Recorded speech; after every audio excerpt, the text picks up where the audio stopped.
Eccoci, come abbiamo annunciato, serata davvero particolare quella della nostra storia, con un numero speciale dedicato a un compleanno speciale, quello di Giancarlo Gentilini, 95 anni, una lunga cavalcata che faremo assieme con le immagini da quel 3 agosto del 1929, quindi 95 anni e non per tutti, come si dice. State con noi perché abbiamo molte cose da vedere insieme, ma soprattutto seguiremo insieme con il protagonista questa lunga vita e soprattutto questa lunga storia. Ma adesso è il momento della sigla.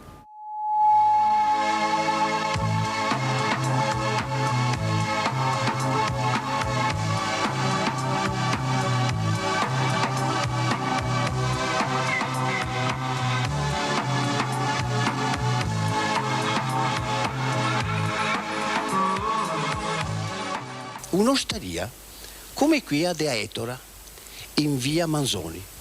Te va dentro, te senti, te bevi l'ombra, te mangi un sporchisso e te ciacoi. Prova a parlarci se lo vuoi, la verità ci aiuta a crescere, lo sai, ma dove vai? Ora sei sola.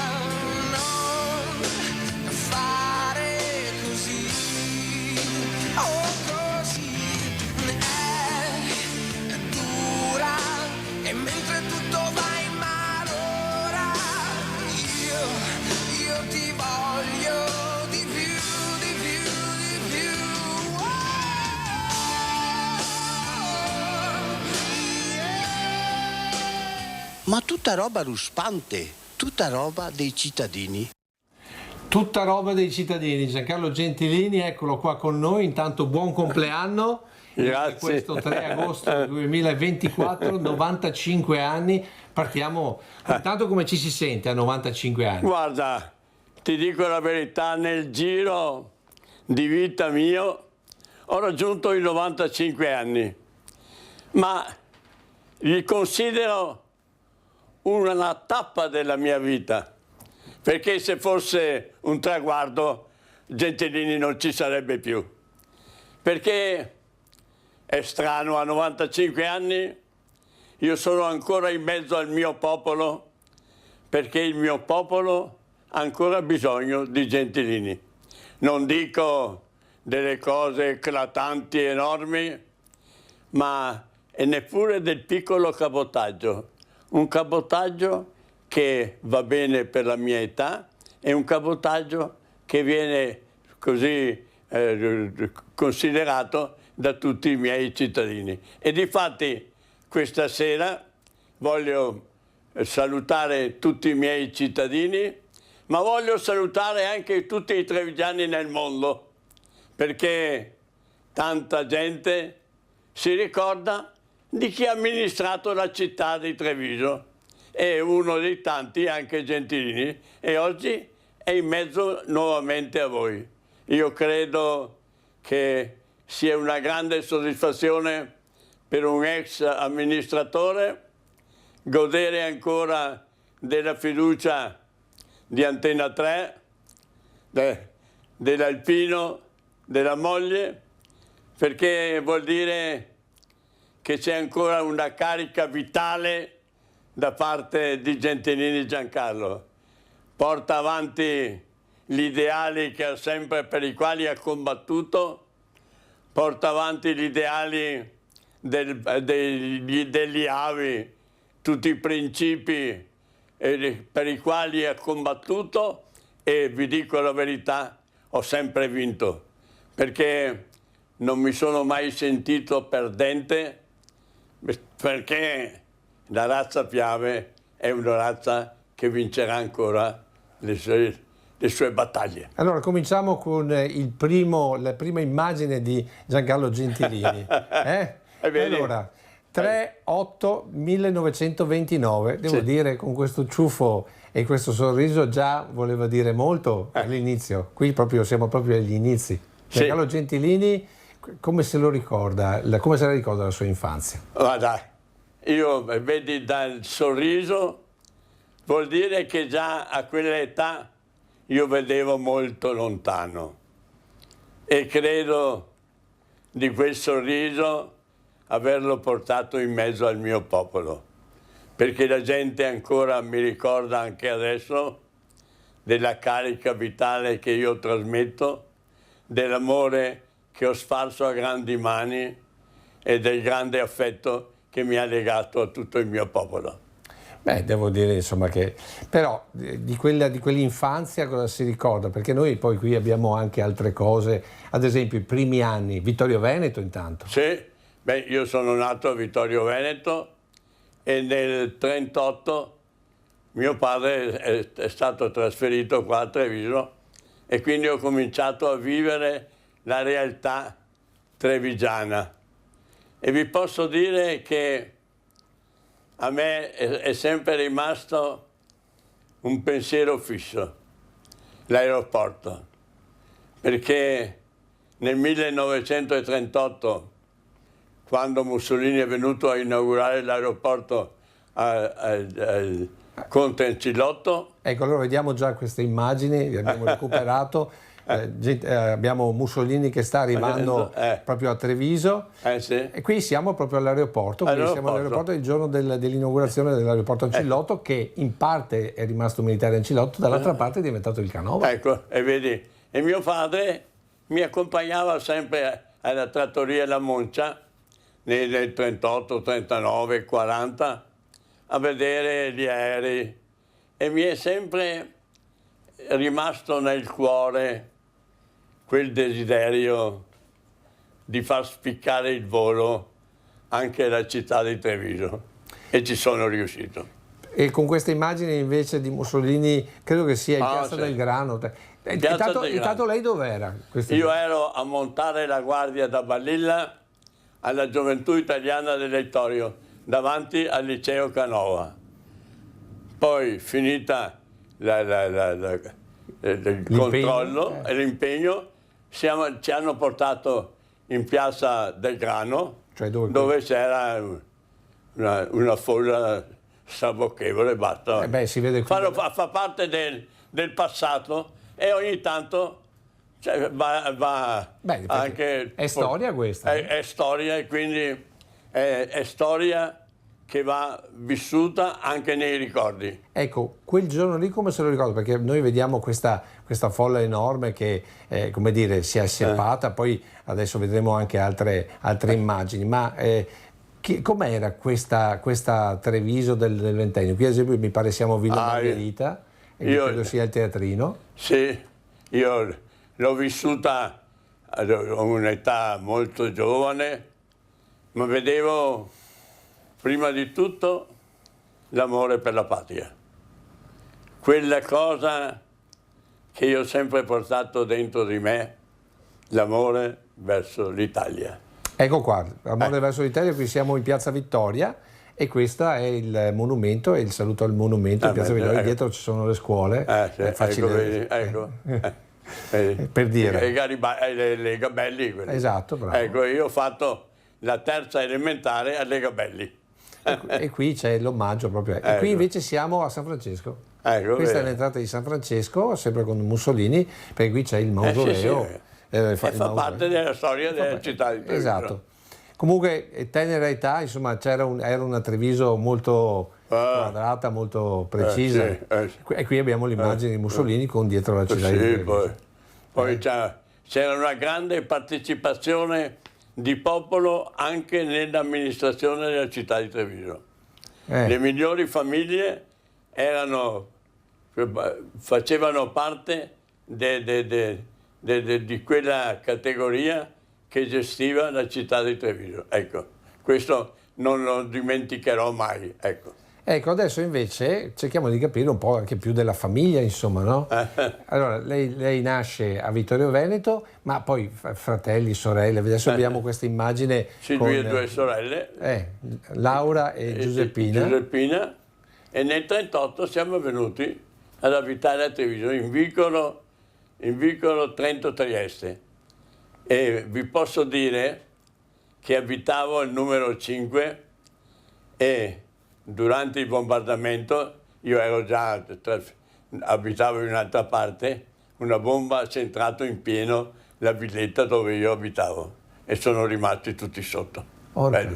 Vedi la fatalità com'è, ecco. Ecco, allora adesso noi vediamo queste immagini, questo tragico evento che lei da sindaco, ma anche prima ha sempre ricordato e ancora adesso ricorda. Sì. Adesso vediamo, stiamo vedendo proprio le immagini dell'Istituto Luce dopo il bombardamento del 7 aprile. Sì. Cosa ci può dire di queste immagini e di questo momento? Vedi, io abitavo in via Francesco Baracca.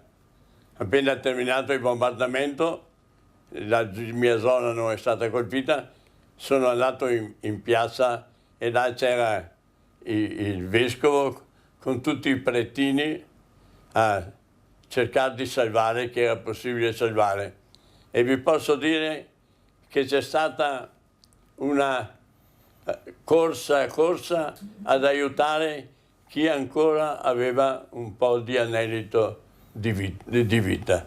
Ecco, e posso dire che il vescovo è stato uno di quelli che ha segnato la storia nel recupero di chi era rimasto sotto le bombe. Le faccio vedere anche un'altra cosa particolare, perché poi qualche anno dopo abbiamo avuto modo di vedere anche queste che sono, chiamiamole le foto, che sono state stampate proprio dal Luce per tirare su qualche soldo per i profughi. Erano delle foto particolari, le abbiamo scoperte relativamente da poco e ci sono le immagini della città. Cosa ci deve insegnare oggi, dal lato dei suoi 95 anni, queste immagini in un momento in cui la guerra esiste ancora in giro per il mondo? Guarda, io sono dell'avviso che dobbiamo tendere la mano a chi ha bisogno.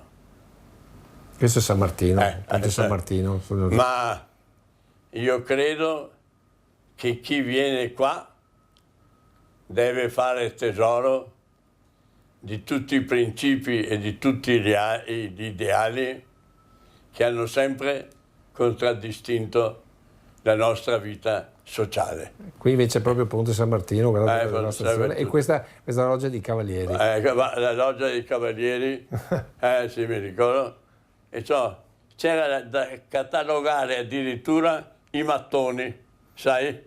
Però, grazie a voi che avete catalogato i mattoni, avete recuperato la loggia dei Cavalieri. Sì, caro. Voglio dire, e qui, ad esempio, Ponte San Martino. Qua, sì. Questa invece, forse questa qui deve essere una particolare chiesa votiva. Sì, chiesa votiva. Ecco, anche quella. Per dire, no, queste sono tutte foto che sono state recuperate perché erano state scattate proprio perché potessero essere vendute, mi pare, non so, 1 o 2 lire per poter finanziare i profughi. Questa qui deve essere proprio la chiesa votiva prima. Sì. Questa era quasi distrutta completamente. Tanto è che poi è stata rifatta in maniera. Sì, dopo va bene. Qui invece è, questo così cos'è? Qui siamo al Duomo e quello cos'è? Una specie di rifugio?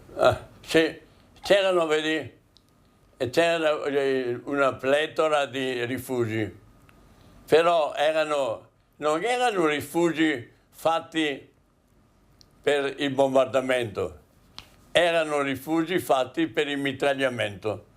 Quindi una semplice copertura di cemento, ma non metri di cemento. E quindi quando è stato colpito quel rifugio dietro la Stella d'Oro? Stella d'Oro dove ci sono i giardini di San Andrea. Ecco, appunto. Sì, non era stato pensato che ci fosse un cataclisma sulla città di Treviso. Purtroppo faceva parte della teoria della guerra ogni sera una città. Ecco, ma al giovane Gentilini vedere questa situazione qua non ha portato sconforto? No, vedi, si vede questa cosa qua, ma ti dà una carica per rifare tutto quello che era stato distrutto.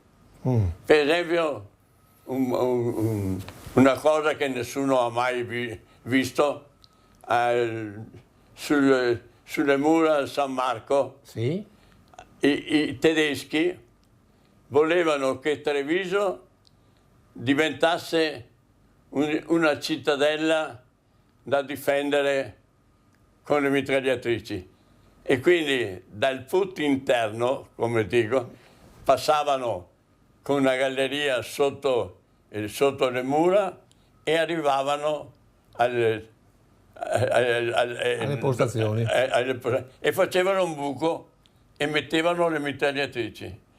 Però ne hanno fatto 4 o 5 perché poi hanno capito che una mitragliatrice in mezzo sul baluardo tutto di mattoni bastava un colpo, ecco. E quindi però avevano intenzione di difendere la città passo per passo.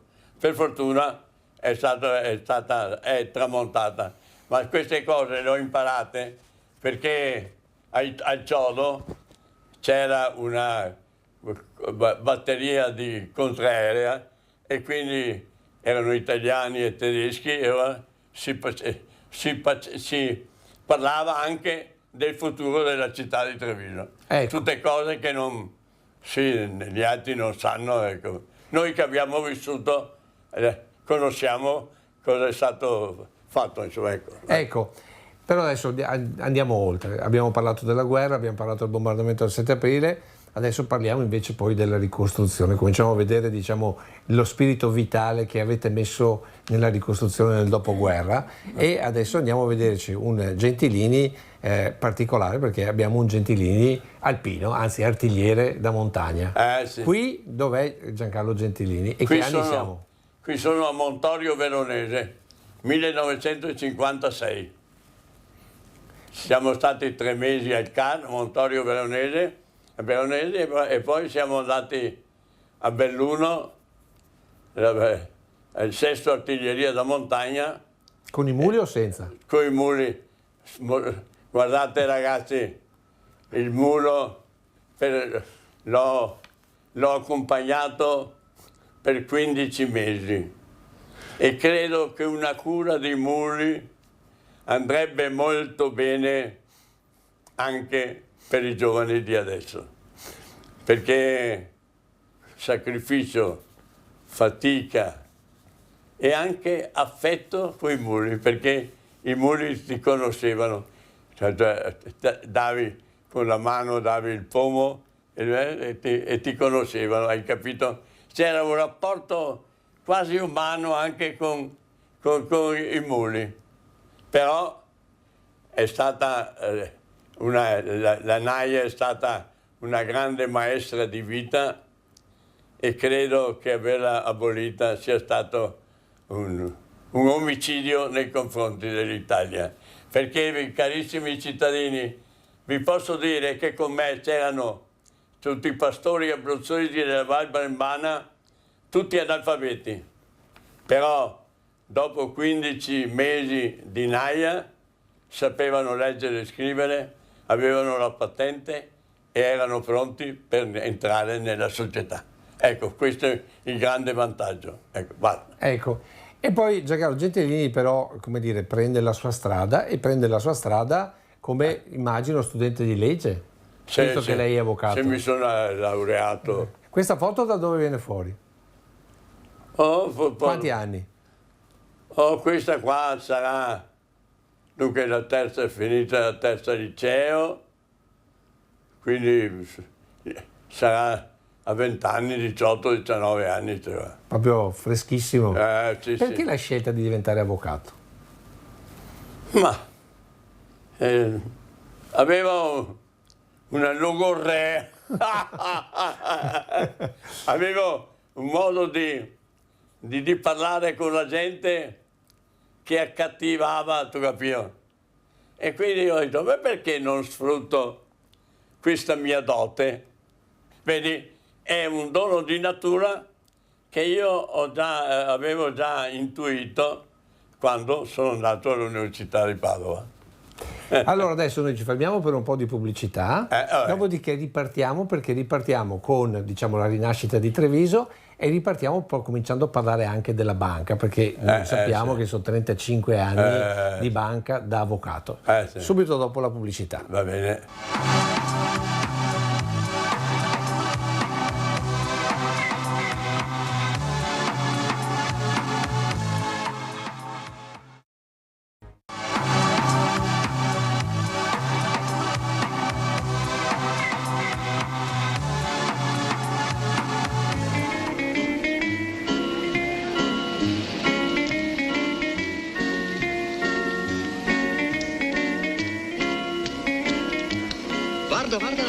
giro a quest'ora? Vita stretta, fianchi larghi, guardala che Dio la benedissa. E par che la gabbia ha un vestito nuovo. Ciao, manca le scarpe se nuove.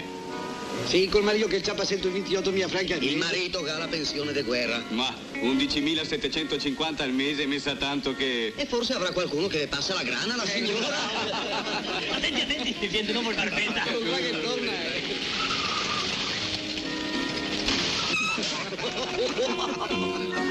Scommetto che non beva un altro caffè. Così sarebbero 7 stamattina.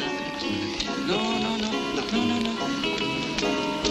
No, compra il giornale. No, guarda. Il va, Lazzaro. Eccolo. Il va. Eccolo.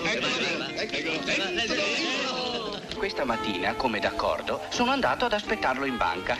Era in ritardo. Appena l'ho visto gli ho detto: Osvaldo, ti dovrei parlare. Ah, sì? Sì. Io no.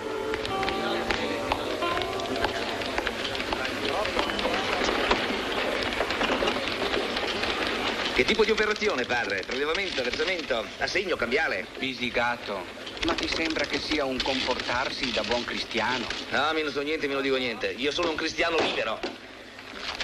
Anzi, per favore, porti questo a mia moglie e grazie. Prego, direttore. Ciao, caro. Ragionier Pisigato. Ragionier, c'è un espresso per lei. Ah, grazie.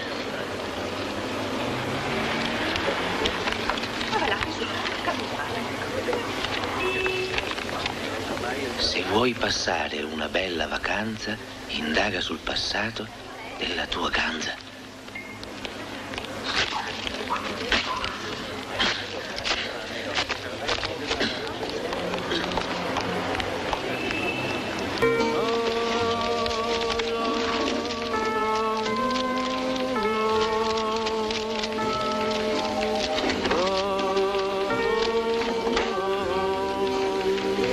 Ragioniere, un espresso per lei.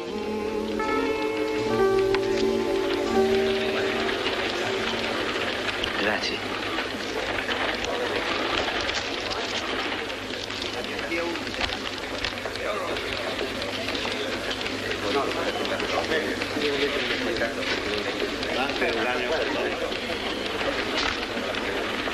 No, libretto per favore.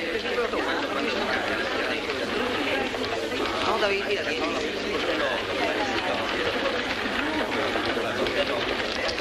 Senti, Olinto, guarda qua un momento che vado alla toiletta. Pur Pisigato.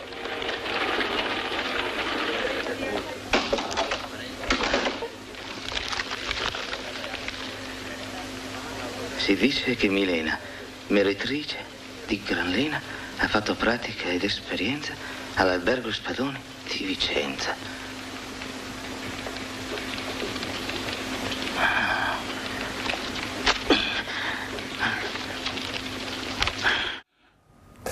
Ecco, questo è un pezzo di Signore e Signori, l'abbiamo scelto perché, intanto la storia della Ragione Bisigato secondo me è proprio una delle storie di Treviso, ma soprattutto è Cassamarca, anzi Cassa di risparmio della Marca Trevigiana. Sì. Giancarlo Gentilini come arriva alla Cassa di risparmio della Marca Trevigiana? Vedi, mio padre era stato dipendente della Cassa di risparmio della Marca Trevigiana. E quindi quando è andato in pensione, visto che aveva fatto il suo dovere, eccetera, il presidente di allora mi ha... Chi era Chierighin? Chierin, e mi ha privilegiato perché, essendo figlio di un dipendente, era un titolo di privilegio. E sono entrato nell'ufficio, prima nell'ufficio Fidi, eccetera, e poi sono balzato dentro nell'ufficio legale. Ecco, ma diciamo Cassa di risparmio della Marca Trevigiana, adesso ve la faccio vedere con delle immagini che noi abbiamo recuperato, ovviamente non abbiamo le immagini degli anni, però queste sono immagini del 1980. Ecco qua. Giancarlo Gentilini arriva in che anno alla Cassa di risparmio?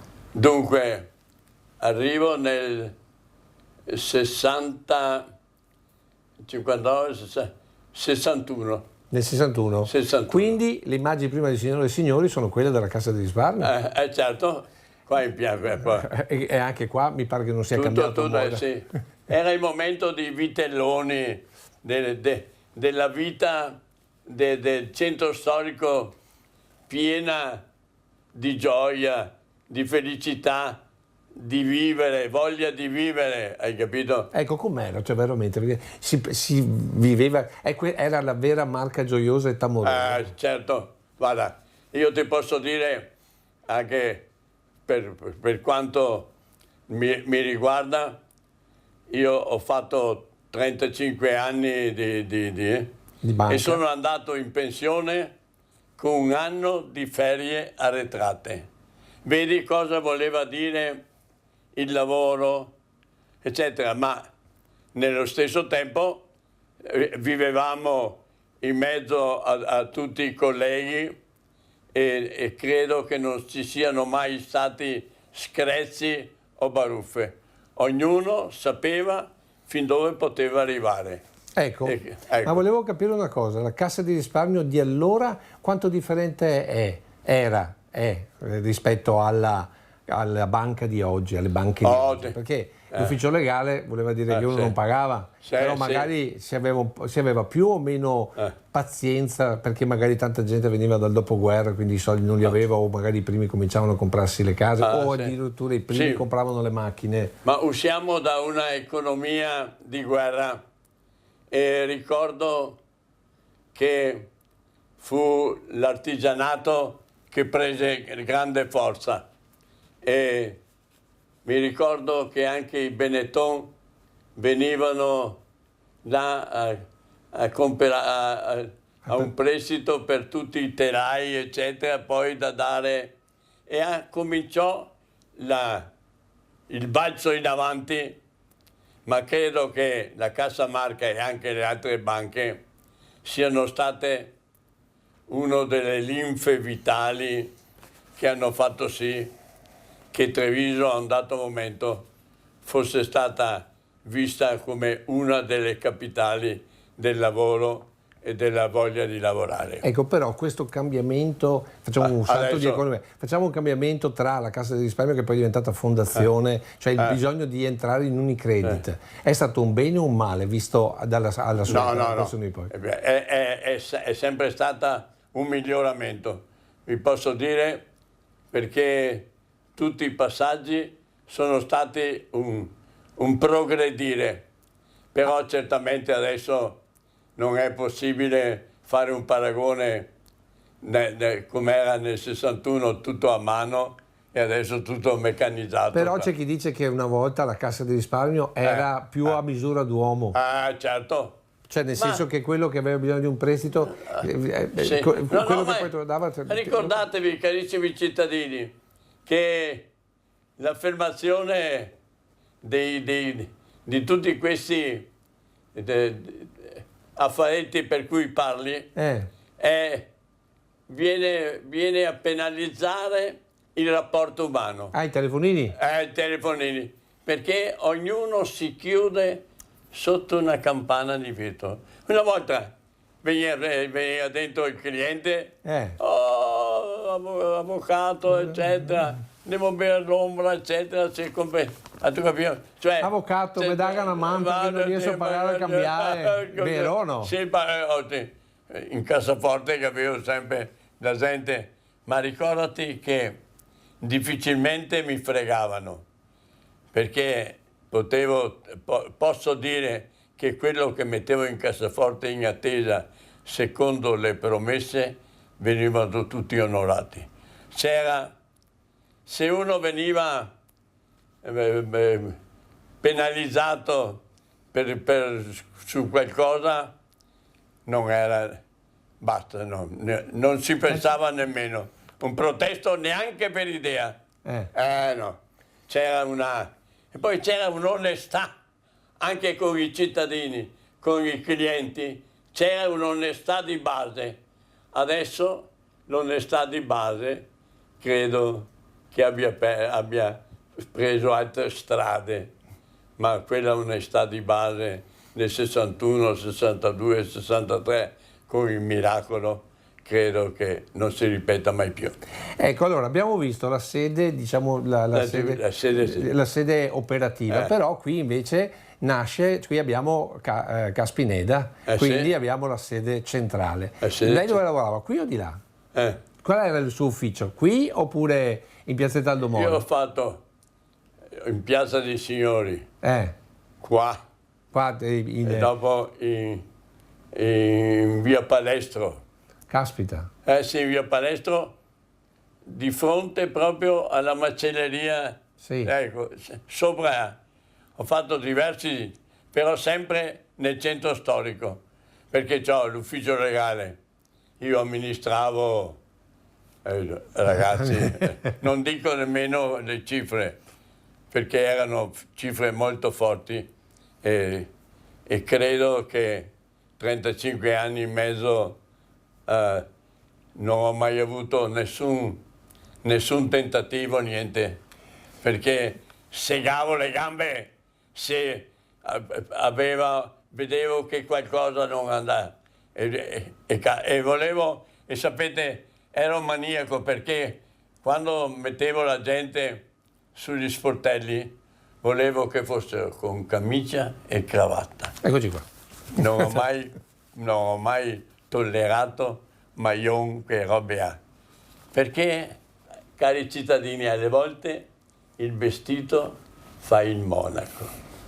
Tanto è vero che io nella mia vita di avvocato, di amministratore, di sindaco, sempre camicia e cravatta, perché era una forma di rispetto nei confronti di quelli che tu parlavi, eccetera. Hai capito? Ecco, ma com'era il rapporto invece con, abbiamo visto, continuiamo a vedere, con Chiereghin, con diciamo proprio la dirigenza, quella massima, perché il presidente, il direttore... No, guarda, ti posso dire, Tony Mazzaroli. Sì. Ecco, Tony Mazzaroli abitava davanti, abbiamo passato la guerra assieme, Chiereghin è stato mio direttore, eccetera. Tutti sono stati degli elementi al di sopra di ogni sospetto e credo che la Cassamarca con questi uomini abbia segnato la storia del settore bancario. Ma soprattutto anche la storia dell'economia di questo territorio, perché se non c'erano i soldi alla Cassa di risparmio, i Benetton forse non partivano. La Cassa di risparmio della Marca Trevigiana, Cassamarca non esisteva allora. Era per aiutare gli agricoltori, gli artigiani, i piccoli imprenditori, eccetera. Era proprio in mezzo al popolo, ecco, quindi non le grandi banche come la Cina, con la Russia, eccetera, no. Però è cambiato tutto. È cambiato tutto. Però rivedere queste entrate, rivedere questi... Poi adesso vediamo, tra l'altro poi parleremo della città, adesso abbiamo una città, qui si vedono tantissime macchine parcheggiate, è cambiato proprio il mondo, c'è addirittura un segnalatore perché c'era il doppio senso di marcia a quel tempo, adesso è cambiato veramente tutto. Allora però io ho fatto vedere questa cosa qui perché praticamente noi entriamo, diciamo così, cominciamo a parlare anche un po' di politica. Adesso andiamo a vederci un altro RVM, ci sono le immagini di un congresso provinciale, in questo congresso provinciale della Democrazia Cristiana ci sono un po' di volti, tanto si vede Don Sturzo e si vede De Gasperi, e questi sono i democristiani del tempo, questo è Frasson, siamo sempre nel 1980 e sono volti che, insomma, questo qui è Corder, Maria. Sì, ma facevano parte dell'area democristiana, eccetera, hai capito? Esatto. Quanto la politica entrava e come entrava nel territorio, visto da uno che non era ancora in politica, o forse non lo era direttamente, perché Gentili facendo il legale immagino che della politica si interessasse fino a un certo punto. Guarda, io ero un po' compulsato, vista la mia posizione di legale, eccetera, che mi mettessi nell'agone politico. Io ho sempre detto, specialmente a tutti i rappresentanti della Lega Nord, che io avrei preso in considerazione la parte politica quando fossi andato in pensione, perché non volevo portare via nemmeno un secondo all'amministrazione della mia banca per questioni politiche. Infatti nel 93 io andai in pensione e nel 94 divenni sindaco. Però qui troviamo Qui trovo Dino De Poli. Dino De Poli. Ecco, Dino De Poli, come inizia il vostro rapporto? Dino De Poli non mi ha mai seguito su quelle idee che io avevo. Una, per esempio, l'aeroporto. Mi ha sempre boicottato e mi diceva: ma Giancarlo, là bisogna fare un campo dei radici perché l'aeroporto non serve assolutamente niente.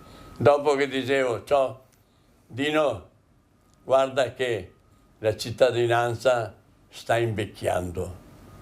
Io ho bisogno di aiuti, di strutture per mettere i miei vecchi a posto in modo che possano finire la loro vita. Mi diceva: quello non è un compito della Cassamarca, quello è un compito dello Stato. E questa cosa io non l'ho mai digerita. Ecco, ma torniamo. Dino De Poli arriva a fare la presidenza di Cassamarca, prima lui è arrivato a fare il presidente di Cassamarca, prima non c'entrava niente neanche lui. No, lui faceva avvocati, parte. tutti e due avvocati. Sì, ma faceva parte del Foro di Treviso. di quei politici di allora, grande amico di Chereghin, grande amico di tutti gli esponenti democristiani. Ecco. E lui, insomma, però, diciamo che poi Dopo non entro nel merito della gestione della fondazione. Ma adesso arriveremo anche a questo, perché siete intimamente legati. Voi avete un rapporto per certi versi di amore e odio.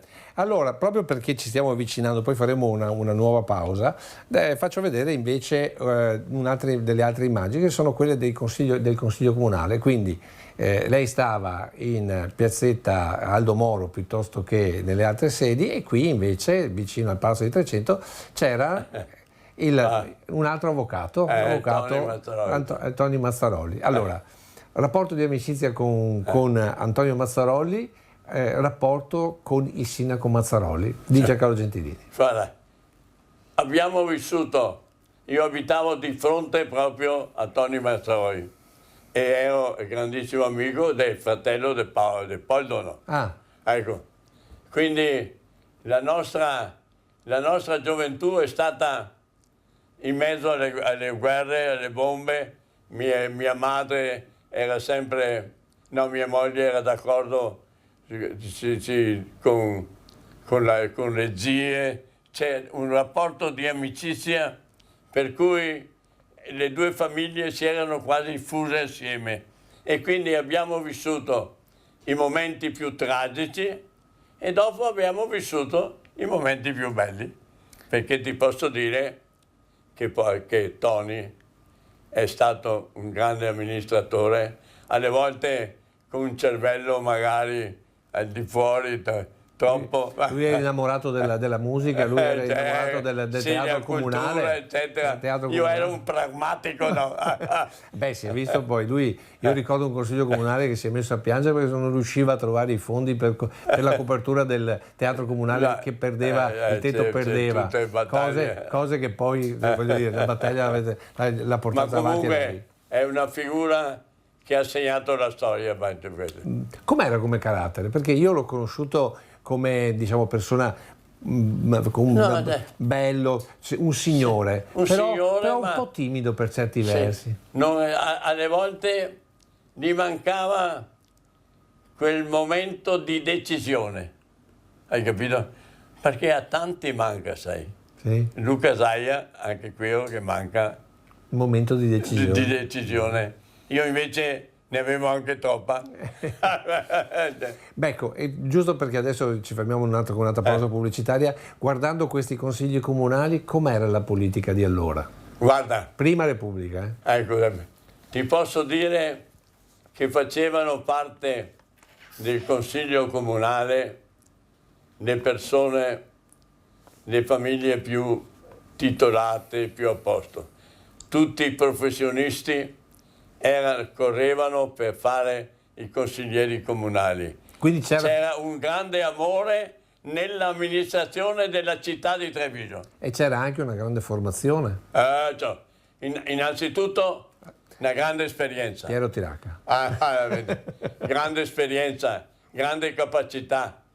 Hai capito? Non erano gente trovata per la strada. Ecco. Però a quel tempo abbiamo visto Danesin, segretario della Democrazia Cristiana, l'ADC era imperante a Treviso, molto di più del Partito Comunista. E poi c'era un po', qui siamo già vicini ai socialisti, qui dietro abbiamo un Francesco Benazzi, non so se lo ricordiamo, giovanissimo. E questo di nuovo Piero Visentino, che lui era un grande oratore, perché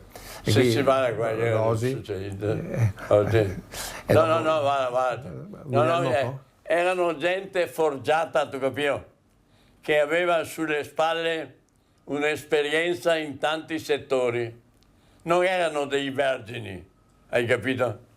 Avevano vissuto i momenti più belli, più brutti, i momenti in cui si poteva fare una cosa o non si poteva fare. Sapevano scegliere il meglio dal meglio. Ecco, non torneranno più queste robe qua, perché se adesso fai un paragone lasciamo perdere. Lasciamo perdere. Va bene, allora adesso noi ci fermiamo per un'altra pausa pubblicitaria e poi riprenderemo dal 1993-1994, subito dopo la pubblicità.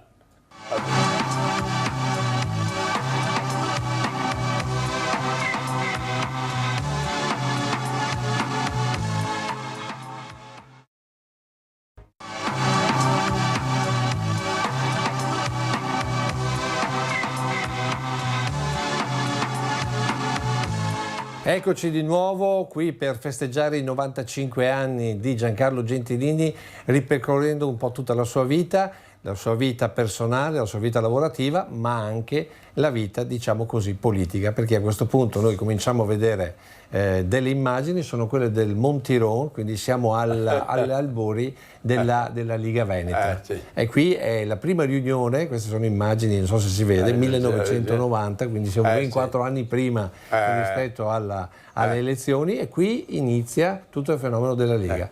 Ci può raccontare, lei stava ancora in Cassamarca perché non era ancora andato in pensione, come vedeva questa trasformazione, questo passaggio dalla Democrazia Cristiana a queste persone che sono persone semplici e che si mettevano queste magliette con il leone, con Pietro da Giussano, cioè che vento era di cambiamento? Vedi, io dal 90 avevo visto ero dentro in Cassamarca, perché dove era Cassamarca. Sì, perché poi la rivoluzione. Ecco, e vedevo questi momenti e avevo le richieste continue, Paolo Gobo e tutto l'entourage della Lega di entrare nella politica. Ho detto, ascolta, ti ho sempre detto che io prenderò in esame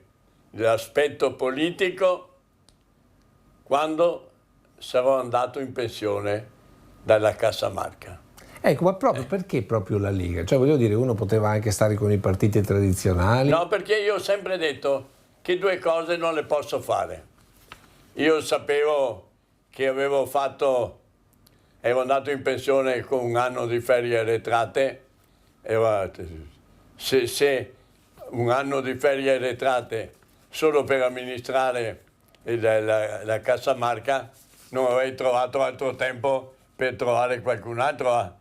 E quindi a Paolo Gobo gli fece questa promessa: ci sentiremo dopo il 1993. 93, perché appunto 93 uno ben pensato. Io cominciai a entrare, ero molto conosciuto, perché i 35 anni di legale della Cassamarca mi avevano fatto conoscere non soltanto Treviso, ma tutto l'entourage, tutto il Veneto, perché i rapporti fra bancari. Cioè, ma i voti non li prendi dai bancari, li prendi dalla gente normale? Sì, sì. Ma allora, cioè, è stato un po'... E poi perché scegliere di diventare sindaco e non ad esempio già parlamentare? Perché poi la Lega stava cercando anche gente che andasse giù a Roma. Paolo mi ha detto: abbiamo bisogno di un nome che sia conosciuto dalla gente e che cominci a cambiare le cose che ormai erano putride anche nella Democrazia Cristiana. Era un ciclo che stava finendo. Quindi entrai, cominciai a fare qualche discorso, eccetera, ma vedevo che io forse avevo qualcosa in più degli altri, hai capito? Perché avendo una grande esperienza di Anaia, avendo grande esperienza di legale, avendo una buona logorrea, dici, vabbè, voi diventare... No, io sono della razza Piave, amo il mio territorio, amo i miei cittadini, non ho bisogno di pompe, di austriache piume, io ho sempre detto, come dicevo ai miei geometri, mostrami le mani, voglio vedere se ti hai CAI, perché se ti hai CAI, se no niente, no, quindi operativo. Operativo. E quindi entrai così e ti posso dire che tanta gente, compreso Bossi, capì che forse a Treviso era iniziato un cambiamento. Una persona giusta al momento giusto. Al momento giusto. Ecco, io c'ero quando c'è stato il confronto alle piscine con Aldo Toniana, il famoso ring, che quella volta lui non volle neanche mettersi i guantoni perché disse che non scendeva a queste bassezze. Invece ricordo che lei si è messo i guantoni e ha anche fatto un bello show all'inizio. Ma cosa voleva dire cioè passare da una situazione, diciamo, di legale, di tranquillità, per certi versi di tran tran, perché quando uno fa 35 anni dentro in Cassa di risparmio, e entrare nell'agone politico dove i colpi bassi non si ma ascolta, se tu avessi fatto tutti gli anni che io ho fatto in Cassamarca, avresti conosciuto anche gli aspetti più negativi che imperversavano a quel tempo. La corruzione, la voglia di non lavorare, la corsa alle prebende, hai capito? Dopo posti assegnati a persone di nessun valore. Io queste cose le avevo già memorizzate. Già viste. Già vissute, perché a volte anche con degli onorevoli... E perché avevano gli appoggi, ostiaci no, porca miseria te, ecco. Ma avevo già un'esperienza e quindi quando divenni sindaco si spalancarono. Però insomma non c'era timore andare contro un mostro sacro, perché Aldo Toniana era un mostro sacro. Un mostro sacro. Era poi è stato scelto dal centro-sinistra, perché lui era un democristiano che guardava a sinistra, era, diciamo, quello che adesso chiameremo la Margherita, e poi aveva tutto l'appoggio di ex democristiani. Ma sai, a un dato momento partigiano, poi Paron, perché voglio dire ceramiche Toniana, quindi insomma era un bel colosso per un neopensionato di Cassamarca. Ma io ho sempre, vedi, non ho tenuto conto della gente che mi circondava. Avevo il mio credo, avevo il mio Vangelo e l'ho applicato perché io volevo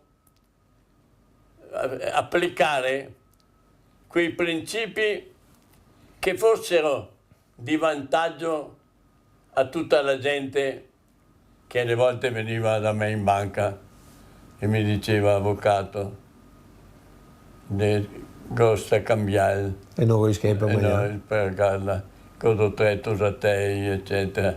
Io tante volte tiravo fuori la tua più, cioè io scendevo cose che non succedevano con i politici, perché sennò i politici vada al sindaco, vada qua, quindi ho cambiato anche il rapporto e quindi è in mezzo alla gente. in mezzo alla gente. Difatti io ho detto non resto seduto sullo scranno di sindaco, giro dappertutto, eccetera. Però torniamo un attimo indietro perché adesso facciamo vedere un Giancarlo Gentilini il giorno delle elezioni. Siamo nel 1994, sì. Ecco la lista elettorale, purtroppo le immagini sono quelle che sono state recuperate, qui dovremmo essere all'interno di, non ho capito che sì. scuola, e qui abbiamo Gentilini che vota per il sindaco per la prima volta, la votazione diciamo che poi diventa sindaco. Ma proprio con piglio deciso, con piglio deciso, saluta tutti, sorriso, cosa che diciamo che in quella prima Repubblica, tra la prima e la seconda Repubblica, i politici erano poco avversi a fare questo. Volevano che tutti quanti si inginocchiassero davanti, tu capire? E invece no, vengo io, vai. Ecco, eccolo qua, bello sorridente al voto, è consapevole, ma era consapevole che poi sarebbe cominciato un ventennio. Ma forse vedo qua, stato cosa mi diceva Paolo Gobbo? Ma Giancarlo, per fare il sindaco, basta che te fai un giorno, 2 a settimana, così, perché fa tutto gli altri. Abbiamo visto. Allora, adesso lasciamo andare queste immagini, però quando poi la sera delle votazioni viene confermato e entra al Bassanello, cosa ha provato? È stato un tuffo in un futuro di cui non avevo ancora capito la portata, dico. Non pensavo. Ero quasi un incosciente. Finalmente abbiamo la confessione. Sì. Perché bisogna essere un po' incosciente. Incosciente perché ho creduto a Paolo Gobbo, Giancarlo non corre, basta che ti ordini, fa tutto gli altri. E invece? No. Ecco, e là forse... Però tornando indietro, da rifare questa esperienza nel 94? Sì, era il tempo in cui bisognava farlo. Era il tempo di Gentilini. È il tempo, sì, allora, un cambiamento epocale. Siccome qua il tempo scivola via, io ho ancora una montagna di cose da far vedere, andiamo invece a vedere, questo invece è un RVM sonoro, per cui sentiremo proprio anche il commento di Giancarlo Gentilini, perché la prima storia che fa passare Gentilini alla storia e sono le panchine. E allora vediamo insieme questo contributo. Ordine, disciplina e non vuole che Treviso venga un centro di droga, di prostituzione e di intrallazzi. Questo è il compito e questo è il messaggio che io do a tutti i cittadini. Dal momento che ho abolito le panchine non ho avuto altro che encomi e soddisfazione da parte dei cittadini. Io mi rivolgo alla maggioranza silenziosa, non voglio che Treviso venga un centro di droga, di prostituzione e di intrallazzi. Questo è il compito e questo è il messaggio che io do a tutti i cittadini. Dal momento che ho abolito le panchine non ho avuto altro che encomi e soddisfazione da parte dei cittadini. quella che non parla mai, ma quella che decide. Le 20-30 persone che lo fanno di mestiere, i mestatori, a me non interessano. Me ne frego dei mestatori. Me ne frego, mi sembra. Poi lì l'hanno attaccata per le panchine tagliate che erano, che poi ricordiamo, per chi non se lo ricorda, le panchine erano quelle dei giardinetti di fronte alla stazione che lei ha voluto tagliare perché non era possibile gestire soprattutto l'esperienza extracomunitaria. Ecco, uno che aveva in sé il potere di decidere, hai capito? E allora abbiamo visto il discorso delle panchine, l'altra storia particolare di Giancarlo Gentilini, sempre tra quelle polemiche, riguarda invece i leprotti. Ma come è nata quella storia dei leprotti che bisognerebbe vestire gli ma vedi, quella volta è una specie di barzelletta, eccetera, in mezzo ai cacciatori che dicevano non c'è più selvaggina, eccetera. È stata una battuta, insomma. E una battuta per dire, oh ragazzi, ma era una battuta detta fra degli amici, ma poi la scienza comunista ha estrapolato dicendo che queste cose le avevo detto in consiglio, ecco, basta. Ecco, ma diciamo una cosa allora, perché mi viene spontaneo, dopo andiamo a vedere come è andata a finire. Ma allora, la prima, è giusto che delle battute fatte fra amici diventino, come dire, apertis verbis, cioè diventino di pubblico ludibrio, come direbbe lei? È giusto, perché mi viene in mente, ad esempio, in questi giorni il caso del papà di Turetta, che ha dato a consolare il figlio e che è stato, possiamo dire, come dire, è finito su tutti i giornali per delle frasi che, francamente, un padre cosa può dire a un figlio che ha fatto un tale danno? È giusto pubblicare le cose personali, vedi, come nel suo caso. Ma vedi, ognuno in questa adesso estrapola qualcosa che interessa a lui proprio, o al giornale, perché ricordati che i giornali vanno letti se ci sono scoop particolari, perché se il giornale non dice e fai robe normali, niente, vanno in cerca del problema, eccetera, e quindi estrapolare da un discorso di amici una frase che se detta in sede ufficiale non va detta, e invece la fanno propria, e allora è così. Però lei per un certo periodo è stato di fatto crocifisso questa cosa dei leprotti, perché io me lo ricordo. E adesso sentiamo invece come è andata a finire, perché noi abbiamo la sentenza fatta in quel più avanti. Eccola qua. Ecco, aspetta. Visto l'articolo 530 del codice di procedura penale, assolve l'imputato dall'atto scritto perché il fatto non sussiste. Fissa il termine di 30 giorni per il deposito della motivazione.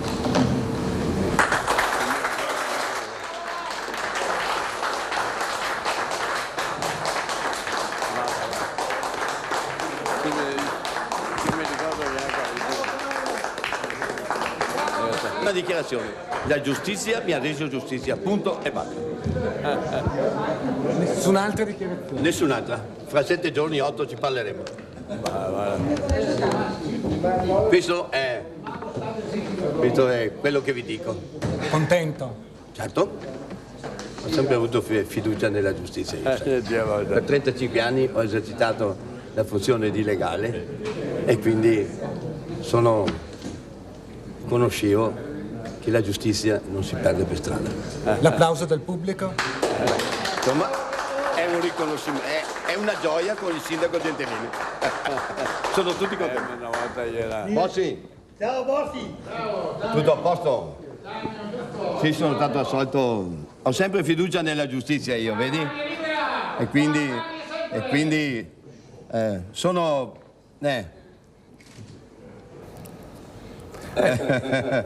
Ma cosa vi siete detti con Bossi quella volta là? Con Bossi? Quella volta mi ha detto Giancarlo, continua come hai cominciato, perché tu sei l'unico che ha salvato la Lega e credo che la Lega possa avere un futuro se tu continui ad essere quello che sei adesso. Bene, solo dobbiamo viaggiare veloci.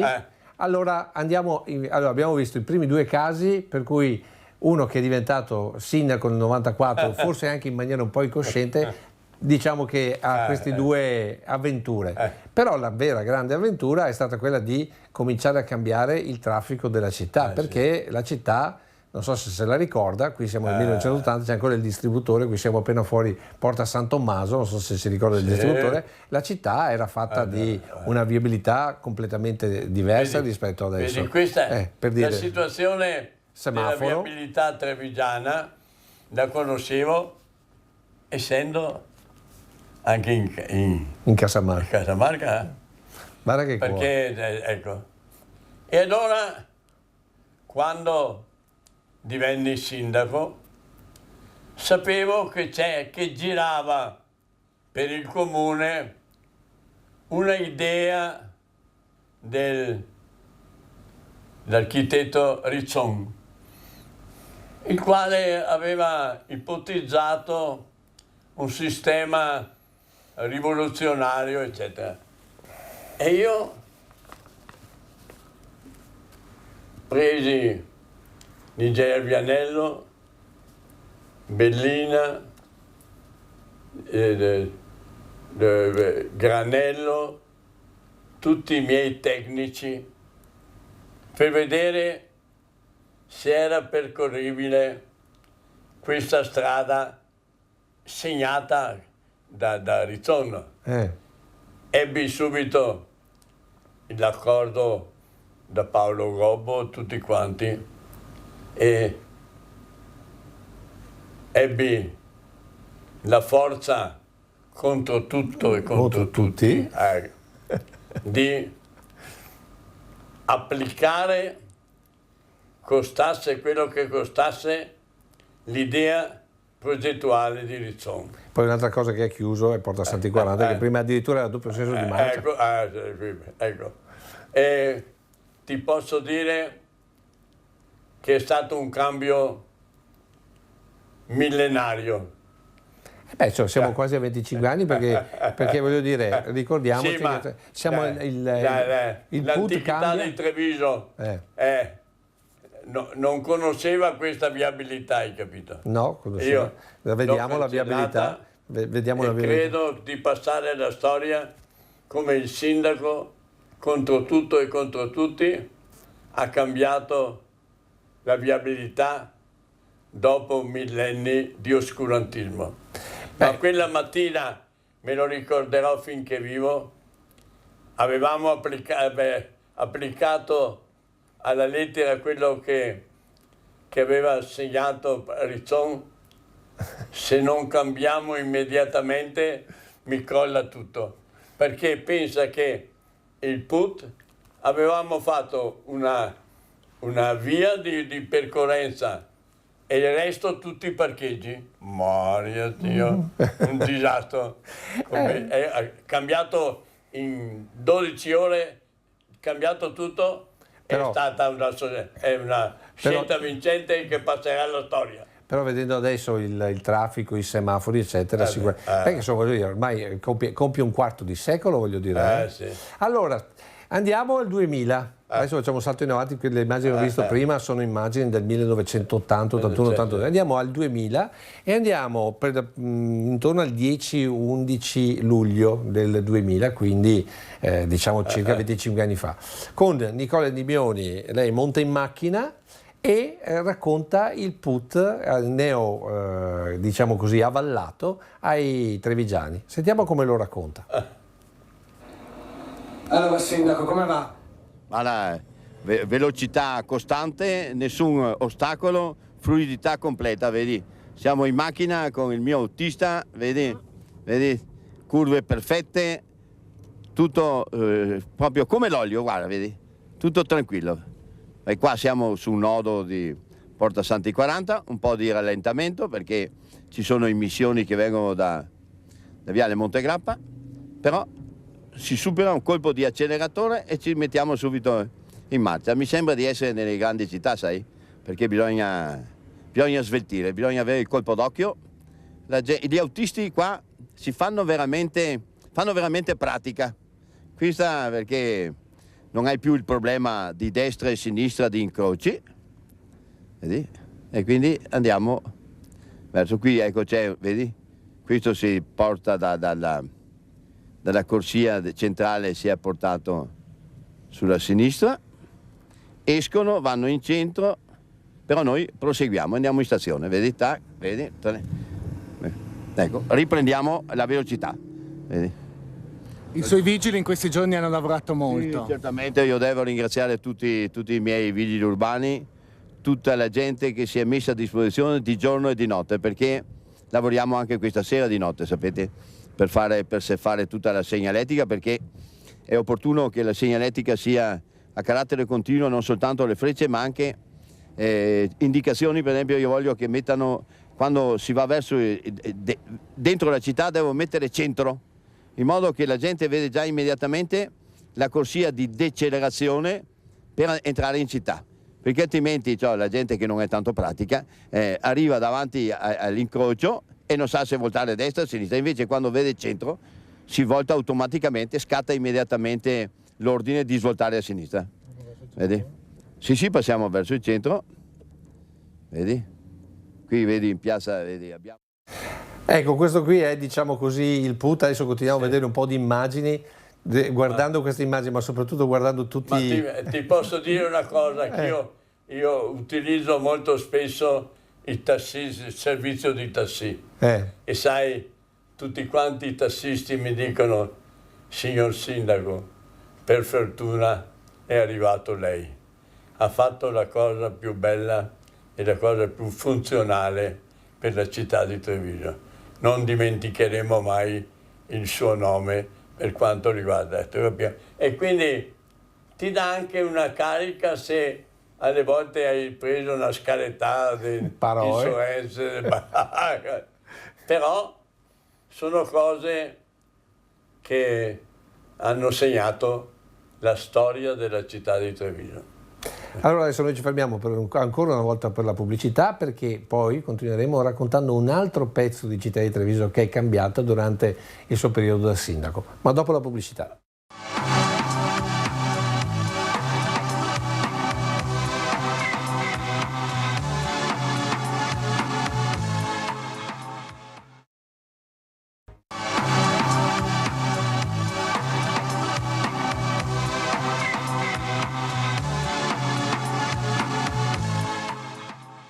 Eccoci nuovamente a casa di Maria e di Giancarlo Gentilini per questo compleanno davvero particolare, questi 95, i primi 95 anni di Giancarlo Gentilini. Stiamo ripercorrendo, abbiamo ripercorso il PUT e adesso direi che potremo ripercorrere un altro luogo che tra l'altro è anche molto vicino a casa vostra.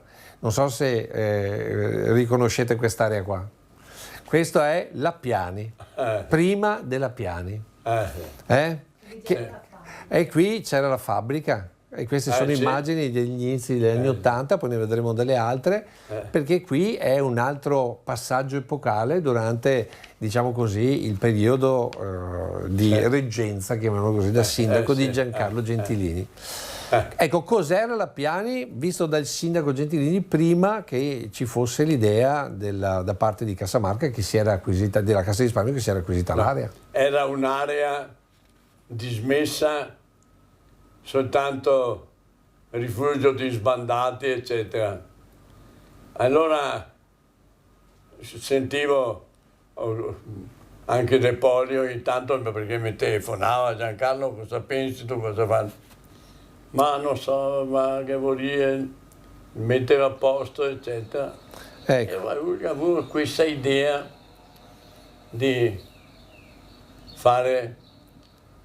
realizzare la costruzione, pensando che fosse uno sgravamento del centro storico, che tutti gli uffici venissero parte qua, di dare più respiro. Giancarlo te vedrà che dopo tutti quanti vai vieni a abitare, eccetera. Sì, è stato forse un sogno di gloria che a lungo termine vedi come si è concretizzato adesso che addirittura ci sono nei sotterranei, non vengono più utilizzati, cioè, dormono tutta gente che viene da tutto il mondo, eccetera. Si è vanificato quel sogno che doveva diventare una delle zone più belle della città di Treviso. Non è che la progettazione sia stata un po' sovradimensionata, cioè vederla dall'alto, l'idea dell'architetto Botta mi pare, no? Mi pare un po', come dire, un po' nello stile di pensiero di De Poli, no? Sì, la mania di grandezza è che e Paolo Gobbo ha seguito questa idea, perché io non ero molto, cioè era troppa cementificazione. Questo. Ma cosa vuoi? A quei tempi il dio del denaro era De Poli, no? Cioè, d'altra parte teneva diciamo così, i cordoni della borsa. Aveva le promesse che sarebbe stata abitata e tutto quanto, ma poi sì, i sogni alle volte non finiscono bene, basta, è un sogno che continua a essere un sogno, hai capito? Ecco. Ma non ha portato un grande sviluppo della città di Treviso, Però, assolutamente. Ecco, no. Sentiamo questo servizio invece che è stato fatto qualche anno dopo, dove De Poli difende in maniera alla sua maniera l'area piani. Sentiamolo assieme e vediamo e poi lo commentiamo. Correva l'anno 1994 quando cominciava l'abbozzo del piano a Piani. 20 anni dopo, eccoli di nuovo qui Dino De Poli e Mario Botta, la testa e la mano, che hanno trasformato il dismesso opificio in un nuovo quartiere. La prossima settimana il progetto sarà presentato alla Triennale di Milano come esempio di rigenerazione urbana, ma a Treviso le polemiche continuano a divampare, imperniate attorno all'idea che la piazza delle istituzioni sia un complesso estraneo alla città e responsabile dello svuotamento del centro storico. I promotori non ci stanno e snocciolano numeri: 2.000 frequentatori al giorno, 92 appartamenti occupati su 120, solo 4.000 metri quadrati da allocare una volta che saranno risolte le questioni prefettura e Camera di Commercio. Ti senti dire, là, chi vuto che vada là. Andese, è pieno. È una vita che si svolge, voglio dire, vorticosamente. Il centro storico si è svuotato perché il centro storico ha degli alti e dei bassi, cioè io non escludo che fra qualche anno ritorni a essere ancora più pregiato di prima. E la strada della pedonalizzazione intrapresa dall'amministrazione comunale, secondo l'architetto svizzero, è quella giusta. Il trend è quello di offrire alla gente, ai pedoni, un'area con una qualità di vita straordinaria. Intanto al mecenate trevigiano frulla in testa un'altra idea, un campus universitario magari in un'ex caserma. L'entusiasmo non gli manca e nemmeno la combattività a sentire come risponde alla proposta del governatore Luca Zaia di commissariare una fondazione Cassamarca in rosso. Mi viene voglia del commissariato. Come si ripiana quel buco? Oh, per carità, non lo so! Ecco, invece di dire che lo so, dico non lo so. La domanda è impertinente. Chiedo scusa di prima, ma l'urlo veniva dal cuore. Però in realtà diciamo che il rosso poi è rimasto. Ma non ha mai fatto parte della città di Treviso. Non è mai stata inglobata l'area piani. È una cosa ultronea, al di fuori. Non fa parte del tessuto come può essere tutte la zona del Domo, eccetera, e tutto. Questa è una cosa a sé stante, cioè forse aveva l'idea De Poli che facesse parte del tessuto connettivo della città di Treviso e invece è rimasta al di fuori del consesso abitativo della città di Treviso. Ecco, adesso, ma tornando indietro, io credo che non l'appoggerei più. Bene, allora, insomma, d'altra anche perché bisogna dire che tra voi due, tra De Poli e Gentilini, il rapporto era di amore e odio, era alternante. Qua è intervenuto Paolo Gobbo tanto. Sì, immagino che abbia fatto... Però sentiamo cosa dice ai microfoni sempre di Antena 3 proprio Dino De Poli al sindaco Gentilini. Attenzione. Gentilini, impossibile dare spiegazioni a Gentilini. Vale il Vangelo. Agli occhi non vede, alle orecchie non sente. Poi ho un vecchio di 80 anni. Non vede niente, non sente niente. Solo i tombini e i marciapiedi. Che resti là? Stii attento che il tombino sia chiuso, che non precipiti dentro. Attacco frontale di Dino De Poli, presidente di Fondazione Cassamarca, nei confronti del vice sindaco di Treviso Giancarlo Gentilini, che ieri, in merito ai tagli di Fondazione su cultura e università, ha chiesto la testa dello stesso De Poli. Sugli obiettivi piccoli si muore.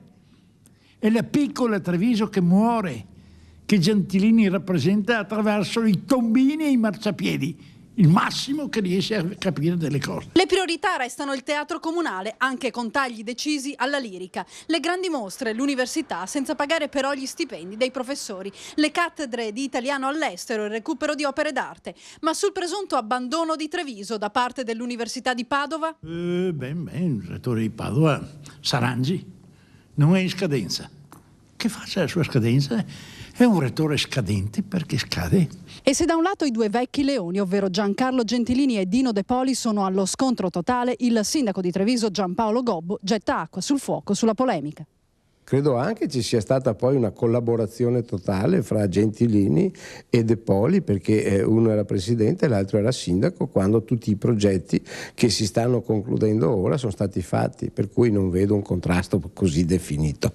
Guai se non ci fosse stato precedentemente il presidente De Poli, guai se non ci fosse stato il nostro sindaco Gentilini. Diciamo che è una risposta molto da democristiano. Un colpo al seggio e un colpo alla bocca. Più che leghista mi sembra molto democristiano. Paolo Gobbo qui. Doveva tenere, come dire, i due cavalli che correvano con le stesse briglie, perché da una parte avevi... Dopo li cambiati i rapporti, Ma comunque non era facile discutere con De Poli.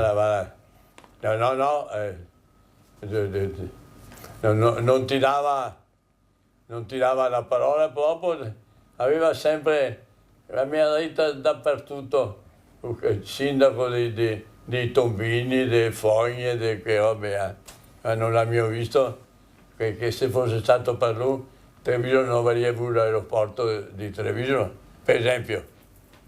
Come mai non mi hai appoggiato per l'aeroporto di Treviso? Ho fatto tutto io con Enrico De Marchi, con la Save e tutto quanto. E adesso ho milioni e milioni di cittadini che vanno e vengono e portano ricchezza, eccetera. Queste sono cose. L'area Piani, adesso resta, è una costruzione... Una cattedrale del deserto? Anonima, che non trasmette niente ai cittadini. I cittadini girano e non sai neanche cosa che c'è, hai capito? E mi ho chiamato quel penitenziario, sai, che è un penitenziario tutto fatto in mattoni, eccetera. E ho detto Guantanamo, poi, Guantanamo, no? Una roba così. Va bene, andiamo oltre perché qua il tempo scivola via. Allora, io parlerei anche per settimane per portare in alto la città di Treviso. Allora, andiamo avanti con il tempo. Altro tema che è passato durante il ventennio gentiliniano è quello legato al rilancio del centro storico, al rilancio del turismo, al rilancio delle attività e quindi qui si rientra su una storia che è quella dell'Ombra Longa. Non so se la ricorda l'Ombra Longa. Ecco, e allora adesso ci vediamo il servizio appunto sull'Ombra Longa, siamo nel 2012 e stiamo arrivando, diciamo così, alla scadenza elettorale famosa. Allora andiamo a sentirci questo.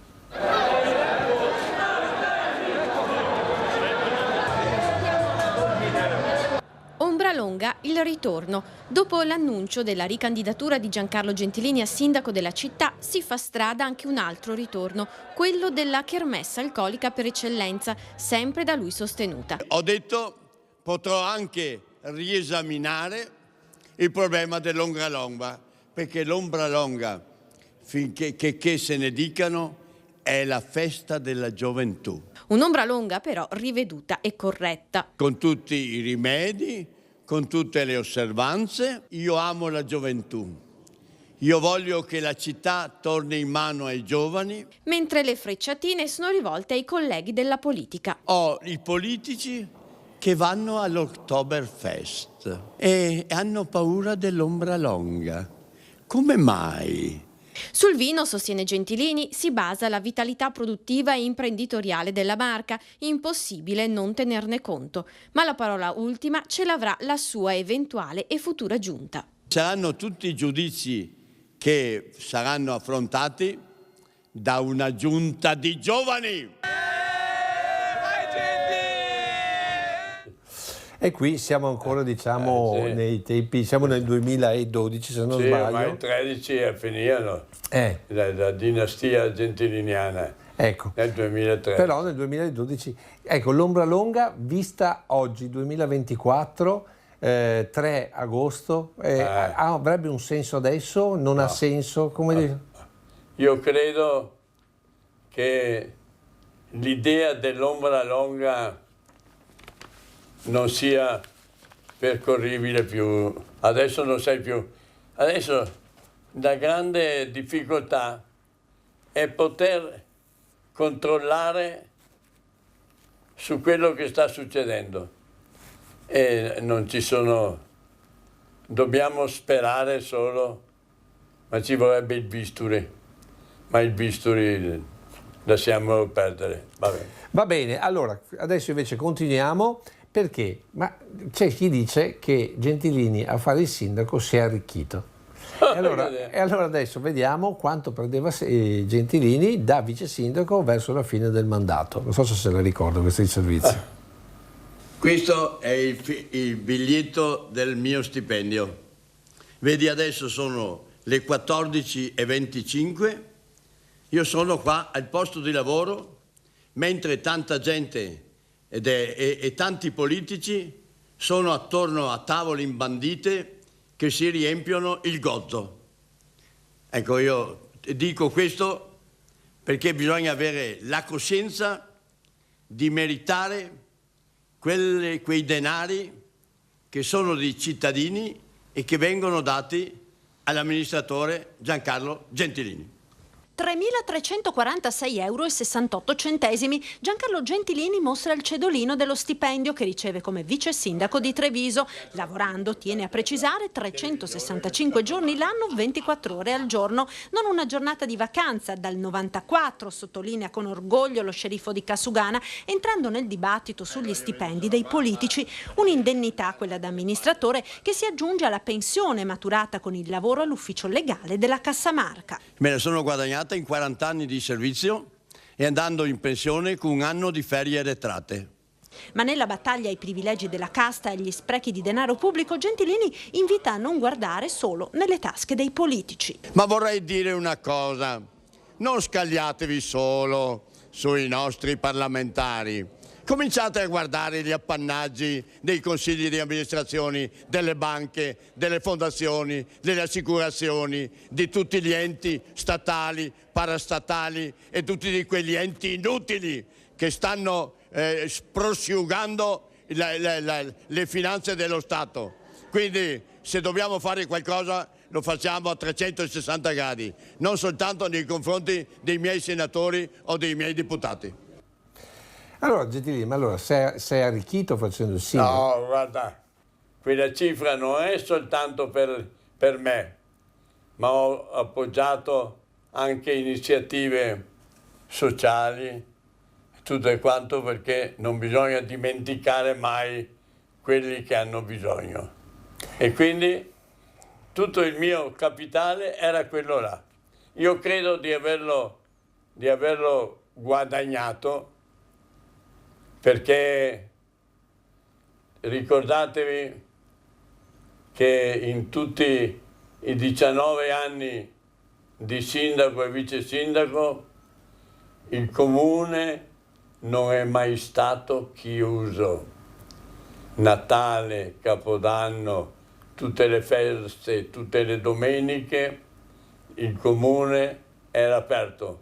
Perché? Gentilini era là. Io ho lasciato l'orma e il segno dove sono passato e adesso raccolgo l'amore, la simpatia, l'affetto di tutti quelli che incontro.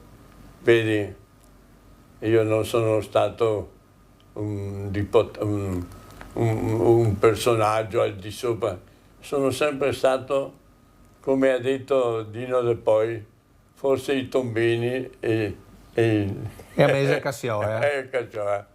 Ma la gente ricorda tutto quello che ho dato per la mia città e per il mio territorio. Basta. Allora adesso noi ci fermiamo per l'ultima pausa della pubblicità, poi andremo al finale, però con qualche altra cosa da vedere assieme. Va bene.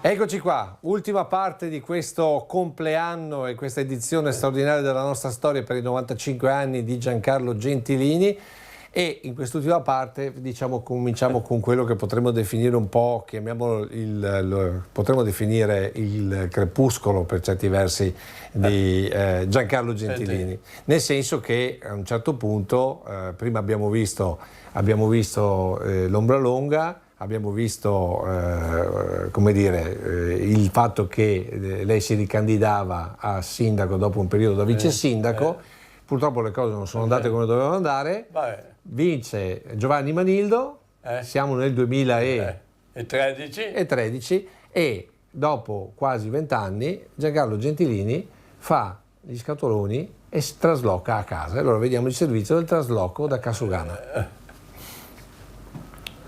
Appoggiato al camion dei traslochi c'è il grande quadro che troneggiava in sala giunta. Gentilini appoggiato al leone, sfondo di tante interviste e simbolo di un'era che si è chiusa nel pomeriggio del 10 giugno. Nel cortile del municipio il via vai degli operai è continuo. Trasportano gli scatoloni che racchiudono i ricordi dello sceriffo degli ultimi 20 anni e c'è davvero di tutto. Regali vari del mio ventennio, ha scritto di suo pugno con tanto d'autografo Giancarlo Gentilini, e poi medaglie, quadri, fotografie. Questa lo ritrae assieme a Bossi, facce giovani e sorridenti di un'era che non c'è più. L'immagine di Gentilini è ovunque, un busto in bronzo, il suo volto inciso nel legno, omaggi di vari artisti allo sceriffo più famoso d'Italia. C'è anche una cassa militare con una cucina da campo, delle spade, tutto prende la via di Vittorio Veneto, dove verrà collocato nella casa di famiglia dello sceriffo. Intanto al piano nobile di Casugana, nell'ufficio del sindaco, Gentilini non l'ha mai lasciato nemmeno quando era vice, rimangono solo i mobili di proprietà del comune. L'ormai ex primo cittadino dirige i lavori di sgombero e cammina nella stanza spoglia con un'unica grande foto sulla scrivania che la ritrae, quasi a volerla imprimere bene nella memoria, ancora piena dei ricordi dello sceriffo. E poi un biglietto, non sappiamo destinato a chi, per un affettuoso ricordo di un passato meravigliosamente felice, firmato Gentilini. La data è quella del 6 giugno 2013, 4 giorni prima dell'esito del ballottaggio che ha chiuso un'era. Dedica scaramantica, presagio di quanto sarebbe accaduto, lo sa solo lo sceriffo, che risponde così a chi gli chiede dove sarà possibile raggiungerlo da domani, quando qui siederà Giovanni Manildo. Se mi telefoni, il telefonino è sempre qui.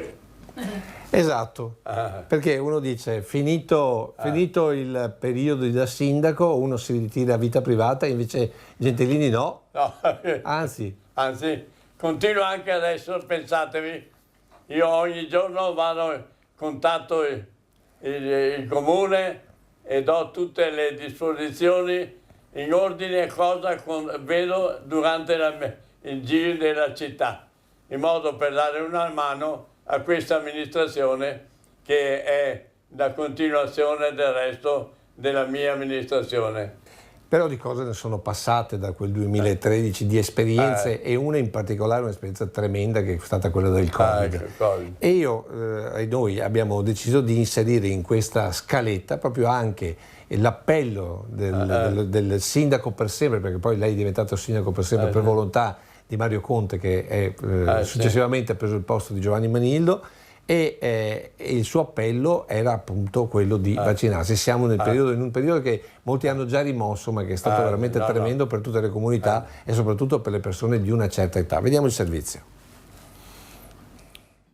Sono rimasto veramente soddisfatto di questa operazione sanitaria relativa alla vaccinazione, ma quello che mi ha colpito di più è stata la competenza e la gentilezza di tutti gli operatori. La campagna vaccinale continua con gli ultraottantenni. Giancarlo Gentilini, classe 29, è stato vaccinato. Tutto è andato bene secondo programma, anche se un sassolino dalla scarpa l'ex sindaco di Treviso vuole toglierselo nei confronti dei suoi coetanei, troppo ansiosi forse di farsi somministrare il siero. Però una cosa devo dire che non mi è piaciuta. C'è stata troppa una ressa al di fuori dei locali. E sapete perché?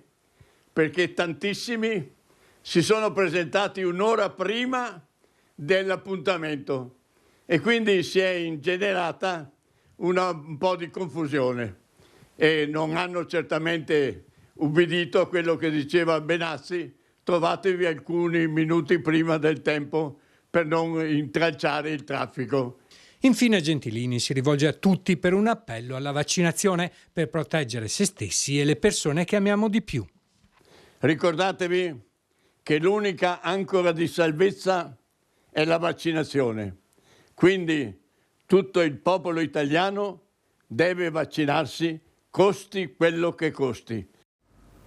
Costi quello che costi, perché poi ci sono stati dei costi, del resto la vaccinazione. Che periodo è stato per le nostre comunità? Come se lo ricorda? Vedi, è un momento come durante la guerra, hai capito?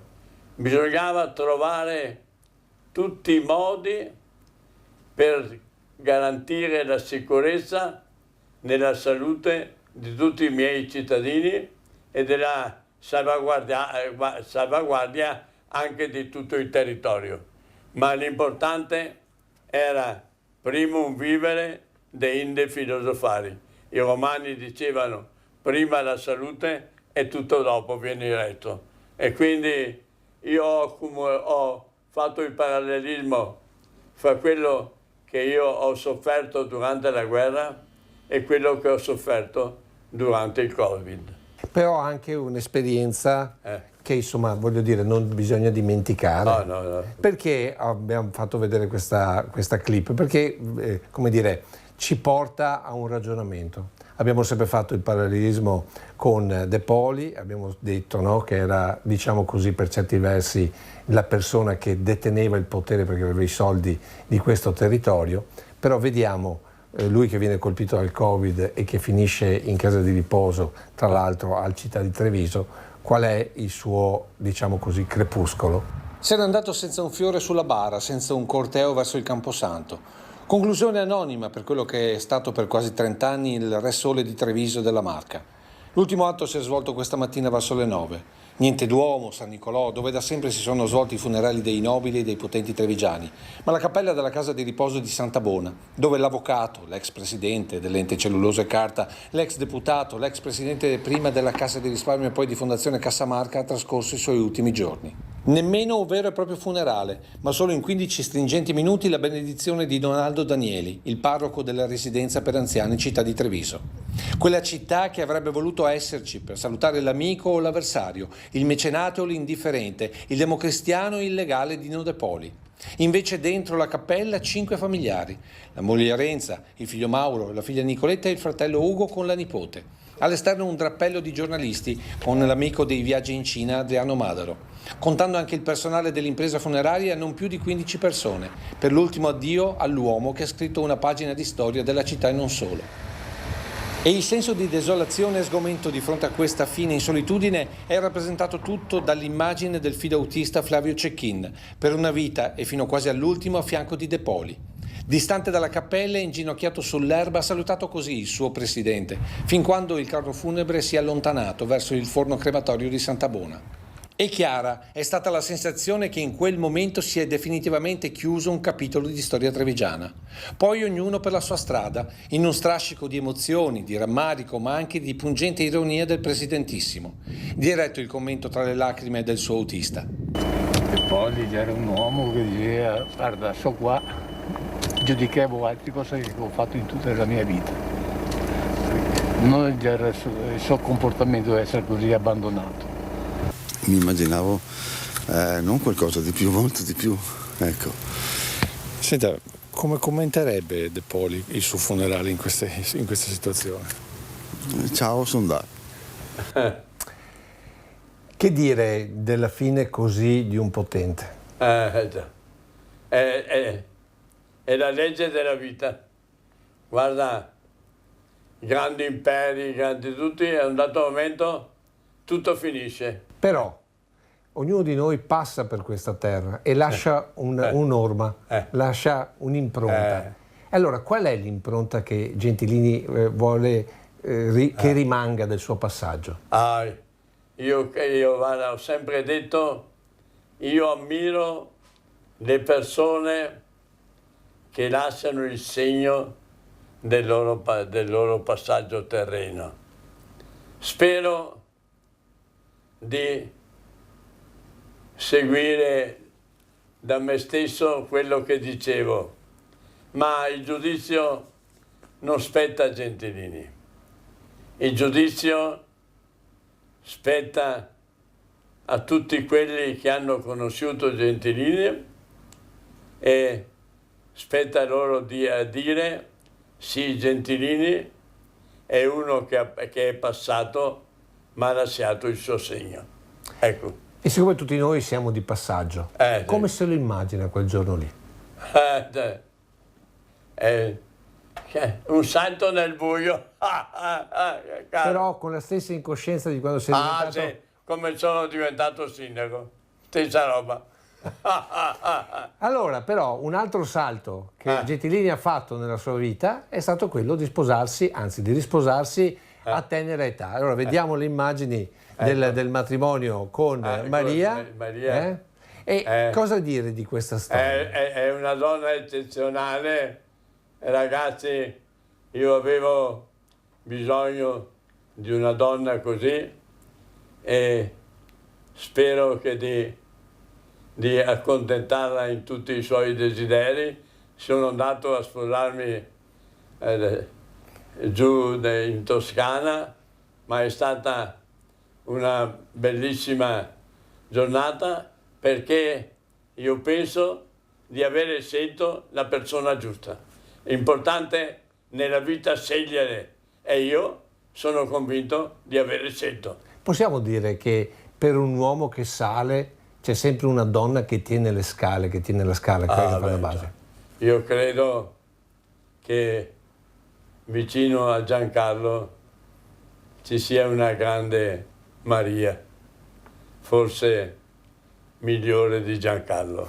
Ecco, e io do questa, tutto quanto che posso dare perché a 95 anni è difficile dare, hai capito?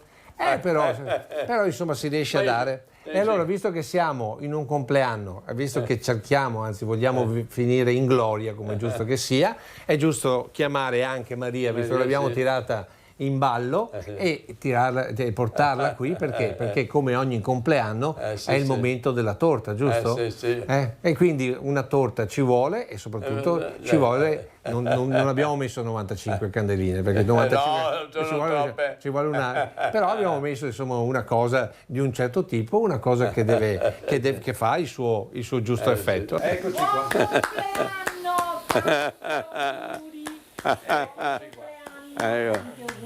Allora, sì. Ecco qua. Tanti auguri per i tuoi 95 anni, goditeli anche se dici di essere vecchio, ma comunque ricordati che quando ne compirai 100 dirai ne vorrò 10 di meno, quindi devi essere orgoglioso per il percorso che hai fatto, devi essere felice anche per il percorso che abbiamo fatto io e te, che ci vogliamo bene e che stiamo bene ancora insieme, ok? Grazie mille. Tanti auguri. Però insieme alla torta, prima di salutarci, abbiamo un'altra sorpresa, ovvero la sorpresa di chi ha preso le redini della città dopo Magnildo e quindi sulle orme di Gentilini, ovvero Mario Conte. Sentiamo i suoi auguri.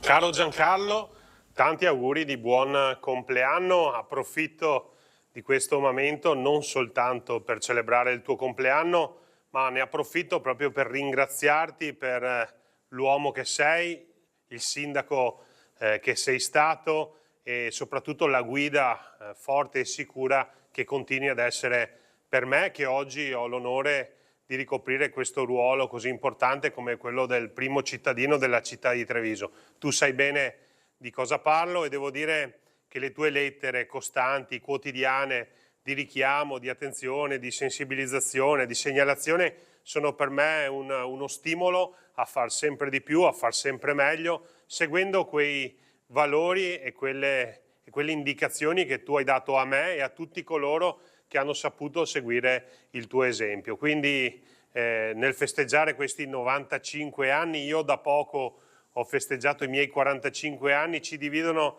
50 anni che sono 50 anni di esperienza che io voglio imparare e far mia completamente, e quindi ti chiedo di continuare ad essere quel leone straordinariamente amato dalla nostra comunità, un grande uomo, un grande amico e un grande punto di riferimento per il sindaco Mario Conte, che a te si ispira e che secondo il Vangelo, secondo Gentilini, agisce quotidianamente per il bene e per amore della città e dei trevisani. Ti garantisco il mio massimo impegno nel rappresentare la città di Treviso e nel servire la comunità trevigiana esattamente come mi hai insegnato tu e come esattamente ogni giorno tu mi richiami a fare. Quindi grande Leone, grande sceriffo Gentilini, grande Giancarlo, auguroni di buon compleanno e grazie di cuore per la straordinaria persona che sei.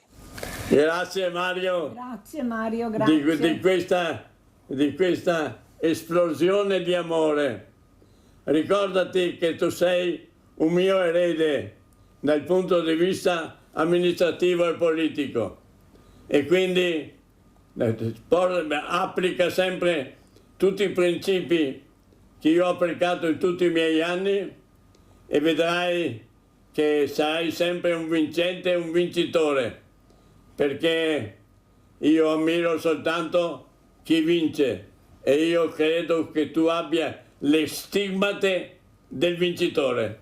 E allora con quest'ultima cosa ringraziamo tutti voi per l'attenzione, adesso noi ci mangiamo la torta, però l'ultima clip è, visto che nel 2006 abbiamo creato questa cosa un po' particolare, la pazza estate di Gentilini. Vediamola assieme e poi la sigla. Grazie a tutti voi e ci vediamo con le prossime puntate della nostra storia.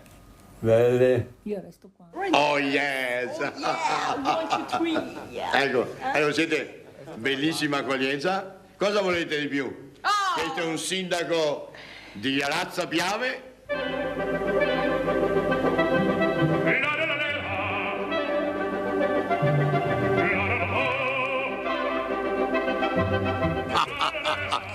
Qui bisogna fare i vespri trevigiani come hanno fatto i vespri siciliani, cioè l'esercito deve entrare con le armi in pugno a difendere la nostra civiltà, hai capito? L'orgo il fattotum della città largo. Resta bottega che l'albacciato. Ricordati che la famiglia è il centro della civiltà. Dal 1994 io faccio l'attore serio sul palcoscenico della vita trevigiana e forse di tutto il mondo. Ciao, io sono un attore nato a Trappioli. Di qualità. Gentilini, vedi? Hai visto? Questo no. E questo qua, quando termino i comizi, 8-9 ragazze vengono là e io scrivo il Gentilini. Fortunatissimo per verità. Devi alzarti. Sì, ma devi mostrarmi l'ombelico. Ecco, vedi? Ecco, vedi? Ecco, vediamo. Ma sindaco, cosa ha fatto lei in 15 anni? Ha fatto tutto De Poli, lei non ha fatto niente. Ecco, quando sento qualcuno che dice queste cose, allora mi incazzo un pochettino.